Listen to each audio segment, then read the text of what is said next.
Bonjour à tous, donc aujourd'hui on va attaquer un classique de prépa, donc les intégrales de Wallis. Et après je traiterai un exemple où elles peuvent servir. Donc les intégrales de Wallis, déjà, qu'est-ce que c'est? C'est donc pour n dans grand N, l'intégrale de 0 à pi sur 2 de sinus de t puissance n dt. Et on remarque qu'en faisant le changement de variable u égale pi sur 2 moins t, on obtient que Wn c'est aussi l'intégrale de cos u puissance n du entre 0 et pi sur 2. Donc voilà, on a deux écritures, soit avec du sinus, soit avec du cosinus. Et donc pour déterminer les valeurs de ces intégrales-là, on va faire une relation de récurrence sur Wn. Mais contrairement à d'habitude où on fait souvent relation de récurrence entre Wn plus 1 et Wn, là on va faire entre Wn plus 2 et Wn. Donc l'intégrale Wn plus 2, c'est l'intégrale de 0 à pi sur 2 de sinus de t fois sinus de t puissance n plus 1. On va intégrer le sinus de t, dériver le sinus de t puissance n plus 1. Et suite à une IPP, on va obtenir cette chose-là, cette ligne-là. Le crochet, il est nul parce que le cos vaut 0 en pi sur 2 et le sinus vaut 0 en 0. Et il nous reste donc que cette intégrale-là, qui, une fois les moins simplifiés, donne cette chose-là. Et on va remplacer cos carré par 1 moins sin carré grâce à cette identité trigonométrique connue. Et donc, on va pouvoir exprimer Wn plus 2 en fonction de Wn et Wn plus 2. À savoir que Wn plus 2 égale n plus 1 Wn moins n plus 1 Wn plus 2. On fait passer les n plus 1 Wn plus 2 de droite à gauche, et on obtient donc la relation de récurrence. Donc ça, c'est la relation de récurrence de Wallis. Ensuite, une fois qu'on a cette relation de récurrence-là, on va donc chercher une expression pour les valeurs des intégrales de Wallis, à savoir que vu qu'on a des trucs de 2 en 2, l'idée, c'est de regarder les W2P et les W2P plus 1, donc les termes pairs et les termes impairs, qui, a priori, vu qu'on a une relation de 2 en 2, s'exprimeront pour les termes pairs en fonction de W0, pour les termes impairs en fonction de W1, qui sont des termes faciles à calculer parce que W0, c'est l'intégrale de 0 à pi sur 2 de 1 dt, c'est pi sur 2, et W1, c'est l'intégrale de 0 à pi sur 2 de sinus de t dt, et ça, c'est cos de t, moins cos de t, pardon, pris entre pi sur 2 et 0, et ça, c'est 1. Voilà, donc on a W1 égale 1 et W0 égale pi sur 2. Donc l'idée pour exprimer W2P, c'est de d'abord regarder ce qui se passe. Donc W2P, c'est 2P-1 sur 2P, facteur de W2P-2. Donc on remarque que si jamais on re-remplace W2P-2 par la même relation, on aura 2P-1 facteur de 2P-3 sur 2P facteur de 2P-2, W2P-4, etc., etc., etc. Donc on peut l'écrire sous la forme de ce produit-là. Voilà. Pour le montrer proprement, il faudrait faire une récurrence que je n'ai pas écrite ici, mais elle est vraiment excessivement simple à faire. Et donc maintenant, pour calculer le produit, l'idée, c'est que le fois 1 qu'il y a ici, on l'écrit comme 2k sur 2k. Pourquoi? Parce que le produit de k égale 1 à p des 2k moins 1, on ne sait pas les calculer comme ça, on n'a pas de formule pour le produit des impairs. Par contre, le produit des pairs fois les impairs, entre 1 et p, ça correspond au produit de tous les nombres entre 1 et 2p. Donc ça correspondra juste à du 2p factoriel. Ça, on sait calculer. Et ensuite, le produit des k et le produit des 2, c'est facile. C'est 2 puissance p, le produit des 2, et le produit des k, c'est p factoriel. Donc on obtient cette expression-là, à savoir que W2P, c'est 2p factoriel sur 4 puissance p, p factoriel au carré, fois pi sur 2. Maintenant, pour calculer le produit des impairs, on aurait pu faire la même chose, mais j'ai voulu montrer une autre technique. Donc la technique étant de remarquer que la suite un égale wn plus 1 facteur de n plus 1, c'est une suite constante. Pourquoi? Parce que si on remplace le wn n plus 1 par wn plus 2 facteur de n plus 2, ça c'est vrai, c'est égal parce que c'est la relation de récurrence, ben on obtient un plus 1. Et donc on a un égale un plus 1, ben c'est la définition d'une suite constante vu que c'est vrai pour tout n. Donc un égale u0, le premier terme, qui est w1 fois w0, et qui est égal à pi sur 2. Donc maintenant, si on évalue un en w de p, enfin en 2p, pardon, u de p en fait, ça c'est u de p, U de P, c'est égal à W de P plus 1, facteur de 2P plus 1, facteur de W de P. Et ça, c'est égal à pi sur 2 parce que la suite est constante. On isole, et on trouve W de P plus 1 égale 4 puissance P, facteur de P factoriel au carré sur 2P plus 1 factoriel.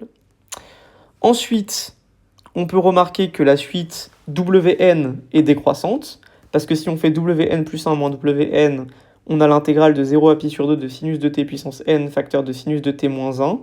Cette chose-là, c'est plus petit que 0, et cette chose-là, c'est plus grand que 0, parce que t est entre 0 et pi sur 2.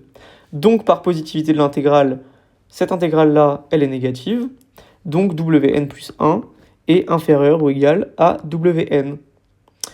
Donc, on aura que la suite est décroissante, à savoir que donc Wn plus 2 inférieur ou égal à Wn plus 1 inférieur ou égal à Wn. On divise le tout par Wn, et on obtient cette relation-là, qui est n plus 1 sur n plus 2 inférieur ou égal à Wn plus 1 sur Wn inférieur ou égal à 1. Parce que cette chose-là, elle vient de cette relation-là, qui est la relation de récurrence. Hop. Tac. Maintenant, vu que Wn plus 1 sur Wn est compris entre n plus 1 sur n plus 2 et 1, en faisant tendre n vers l'infini, on remarque que Wn plus 1 sur Wn tend vers 1. Donc que Wn plus 1 est équivalent à Wn en l'infini. Et cela nous permet, grâce à la suite Un, de trouver que n facteur de Wn au carré est équivalent à pi sur 2 en l'infini, soit que Wn au carré est équivalent à pi sur 2n en l'infini, et donc que Wn est équivalent à racine de pi sur 2n en l'infini. Maintenant, ces choses-là, ça nous permet de quoi, les intégrales de Wallis? Ça nous permet, dans un premier temps, de calculer la valeur de cette intégrale-là. L'intégrale de Gauss, on peut la calculer grâce aux intégrales de Wallis, mais j'en consacrerai peut-être un autre calcul dans une autre vidéo. Mais on peut aussi démontrer l'équivalent de Stirling, à savoir celui-là, que n factoriel est équivalent à racine de 2pi n, facteur de n puissance n, facteur de exponentielle moins n. Pour cela, on va d'abord démontrer l'équivalent de De Moivre, donc n factoriel équivalent à c n puissance n exponentielle moins n racine de n. Pour cela, je considère deux suites. La suite un égale n factoriel sur n puissance n exponentielle moins n racine de n, et la suite oméga n égale ln de un. Je calcule oméga n moins oméga n plus 1 par les propriétés du log, et ça correspond à log de un sur un plus 1. Je simplifie mon expression. N factoriel sur n plus 1 factoriel, c'est 1 sur n plus 1. Donc le 1 sur n plus 1 se simplifie avec 1 n plus 1 qui est ici. Donc on a juste du n plus 1 puissance n sur n puissance n. Exponentielle moins n plus 1 sur exponentielle moins n, ça fait exponentielle moins 1. Et racine de n plus 1 sur racine de n, ça fait racine de n plus 1 sur racine de n, je laisse comme ça. Ensuite, j'utilise la propriété comme quoi log de a puissance b, c'est b log de a. Et la propriété comme quoi log de AB, c'est log de A plus log de B, et que log de A sur B, c'est log de A moins log de B. Pour ça, je développe donc mon expression. Ça nous fait du n ln de 1 plus 1 sur n moins 1, plus 1 demi de ln de 1 plus 1 sur n. Je fais un développement limité du log quand n tend vers l'infini. Donc on a log de 1 plus 1 sur n qui fait 1 sur n moins 1 sur 2n carré plus grand O de 1 sur n cube. Pareil ici. Là j'aurais pu m'arrêter ici à 1 sur n carré, en grand O de 1 sur n carré, mais je suis allé jusqu'à grand O de 1 sur n cube pour avoir la même chose que ici. Et ensuite, donc je distribue mon n, et ça me fait du 1 moins 1 sur 2n plus grand O de 1 sur n carré, moins 1 plus 1 sur 2n plus grand O de 1 sur n carré. Là, je l'ai mis sous forme de grand O de 1 sur n carré parce que ça ne servait à rien d'aller plus loin. Donc les 1 se simplifient, les 1 sur 2n se simplifient, et il reste du grand O de 1 sur n carré. Et ça veut dire quoi? Ça veut dire que Wn moins Wn plus 1, c'est du grand O de 1 sur n carré, donc ça veut dire que c'est sommable. Donc ça veut dire que la série des Wn moins Wn plus 1 tend vers une constante, et donc que W1 moins Wn, parce que c'est une somme télescopique, tend vers une constante. Soit que Wn tend vers une constante, soit que ln de un tend vers une constante, et donc que un tend vers une autre constante. Voilà. Donc on a ça. On a que un admet une limite. quand n tend vers l'infini, et une limite finie. Maintenant, on a donc montré l'équivalent de De Moivre, donc on sait ça, on sait que n factoriel est équivalent à c n puissance n exponentielle moins n racine de n, et désormais, cet équivalent-là, on va l'injecter dans l'expression des intégrales de Wallis. Donc moi j'ai choisi les intégrales paires, mais on aurait pu faire avec les intégrales impaires, je crois que ça marche également. Et donc en l'injectant dans cette expression, je remplace 2p factoriel par l'équivalent, pareil pour les p factoriels, et je trouve c facteur de 2p puissance 2p exponentielle moins 2p racine de 2p sur c carré p puissance 2p exponentielle moins 2p 4 puissance p fois pi sur 2. Et ça, je sais que c'est équivalent, par l'équivalent que j'avais trouvé avant des intégrales de Wallis, à racine de pi sur 4p. Donc, je simplifie tout ce que je peux simplifier. Donc, les p, y partent. Les 2, y partent. Les exponentielles, y partent. Et le c, y part. Donc, il reste cette expression-là. 1 sur c fois racine de 2 sur racine de p fois pi sur 2, équivalent, quand p tend vers l'infini, à racine de pi sur 4p. Je simplifie les racines de p. Je simplifie le 2 et la racine de 4. Et je simplifie la racine de pi.